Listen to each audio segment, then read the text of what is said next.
Depuis début octobre, les négociations sur le budget de l'ONU ont débuté au sein de l'Assemblée générale. Ces discussions dureront jusqu'à la fin de l'année, moment auquel sera voté le budget. C'est un enjeu stratégique puisque c'est ce qui permettra aux Nations Unies de mettre en œuvre en 2023 les mandats et toutes les actions qui ont été confiées à l'ONU par les États membres. Il faut savoir qu'il n'y a pas un, mais deux budgets de l'ONU. Le premier, c'est ce qu'on appelle le budget régulier.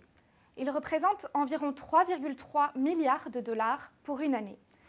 Il permet le fonctionnement de l'organisation et la mise en œuvre sur le terrain de ses missions par plus de 10 000 agents partout dans le monde. Le second, c'est le budget des opérations de maintien de la paix qui permettent de déployer sur le terrain des casques bleus pour assurer la paix et la sécurité. Il y a aujourd'hui 11 opérations de maintien de la paix actives dans le monde pour un budget de 6,5 milliards de dollars.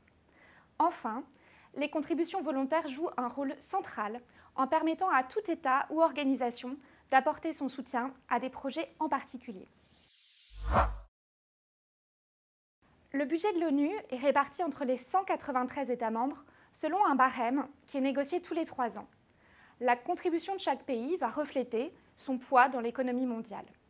Ainsi, pour la France, nous finançons à hauteur de 4,3% le budget régulier et de 5,3% le budget des opérations de maintien de la paix.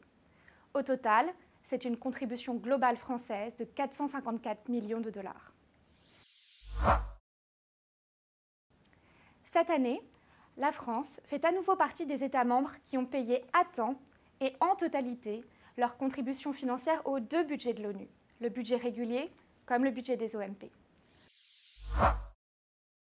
Payer notre contribution au budget de l'ONU à temps est un moyen concret de montrer notre attachement à l'organisation et au multilatéralisme. C'est essentiel pour assurer la bonne mise en œuvre de l'action de l'ONU en matière de paix, de sécurité, de développement et de défense des droits de l'homme. La France est ainsi fière d'œuvrer concrètement à soutenir l'ONU au quotidien.